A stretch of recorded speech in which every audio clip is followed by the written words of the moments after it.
মার্কিন যুক্তরাষ্ট্রে একদিকে চলছে ইরানের সঙ্গে তুমুল যুদ্ধ, অন্যদিকে অভিবাসন অভিযান।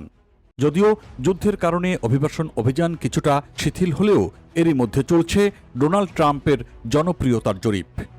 নতুন জরিপে দেখা গেছে প্রেসিডেন্ট ডোনাল্ড ট্রাম্পের জনপ্রিয়তা তার সম্ভাব্য রাজনৈতিক প্রতিদ্বন্দ্বীদের তুলনায় অনেক বেশি। যদিও সাম্প্রতিক সময়ে তার প্রশাসনের বিভিন্ন নীতি নিয়ে সমালোচনাও বেড়েছে, তবু জনপ্রিয়তার দিক থেকে তিনি এখনও কয়েকজন শীর্ষ ডেমোক্র্যাট নেতার চেয়ে এগিয়ে রয়েছেন। এনবিসি নিউজের প্রকাশিত নতুন জরিপে দেখা গেছে অংশগ্রহণকারীদের 41% ট্রাম্প সম্পর্কে ইতিবাচক মতামত দিয়েছেন। এর তুলনায় সাবেক ভাইস প্রেসিডেন্ট কামালা হ্যারিসের পক্ষে ইতিবাচক মত পড়েছে মাত্র 34% উত্তরদাতার। আর ক্যালিফোর্নিয়ার গভর্নর গ্যাভিন নিউসমের প্রতি ইতিবাচক মতামত জানিয়েছেন মাত্র 27%। এ পরিস্থিতিতে হ্যারিস ও নিউজম দুজনকেই ডেমোক্র্যাট পার্টির সম্ভাব্য 2028 সালের প্রেসিডেন্ট প্রার্থী হিসেবে আলোচনা করা হচ্ছে।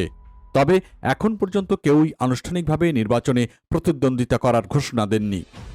সাম্প্রতিক সময়ে হ্যারিস আবারও আলোচনায় এসেছেন যখন তিনি সামাজিক যোগাযোগ মাধ্যমে তার কামলা এইচকিউ অ্যাকাউন্টগুলো পুনরায় চালু করেছেন এবং 2024 সালের নির্বাচনের ট্রাম্পের কাছে পরাজয়ের অভিজ্ঞতা নিয়ে একটি নতুন বই প্রকাশ করেছেন।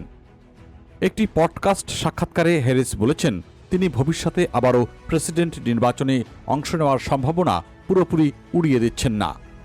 অন্যদিকে ট্রাম্প প্রশাসনের অন্যতম কড়া সমালোচক হিসেবে পরিচিত গভর্নর নিউজমও ভবিষ্যতে প্রেসিডেন্ট নির্বাচনে অংশ নেওয়ার সম্ভাবনা নিয়ে আলোচনা করেছেন। তবে তিনি বলেছেন এ বিষয়ে সিদ্ধান্ত নেওয়ার ক্ষেত্রে তার পরিবারের মতামত গুরুত্বপূর্ণ ভূমিকা রাখবে। জরিপে সম্ভাব্য রিপাবলিকান প্রেসিডেন্ট প্রার্থীদের মধ্যেও ট্রাম্পের অবস্থান শক্তিশালী দেখা গেছে। যুক্তরাষ্ট্রের পররাষ্ট্রমন্ত্রী মার্কো রুবিও এর প্রতি ইতিবাচক মতামত দিয়েছেন 34% উত্তরদাতা। আর ভাইস প্রেসিডেন্ট জেডি ভ্যান্সের পক্ষে সমর্থন জানিয়েছেন 38%। তবে তাদের কেউ এখন পর্যন্ত 2028 সালের প্রেসিডেন্ট নির্বাচনে প্রতিদ্বন্দ্বিতার আনুষ্ঠানিক ঘোষণাই দেননি। এদিকে ট্রাম্প নিজেও ভবিষ্যতে তৃতীয়বার প্রেসিডেন্ট হবার সম্ভাবনা পুরোপুরি নাকচ করেননি। যদিও যুক্তরাষ্ট্রের সংবিধান অনুযায়ী একজন ব্যক্তি সর্বোচ্চ 2 মেয়াদে প্রেসিডেন্ট থাকতে পারেন, যা পরিবর্তন করতে হলে সংবিধান সংশোধনের প্রয়োজন হবে। এই জরিপটি গত 27 ফেব্রুয়ারি থেকে 3 মার্চ পর্যন্ত সময়ের মধ্যে 1000 মানুষের মতামতের ভিত্তিতে পরিচালিত হয়েছে।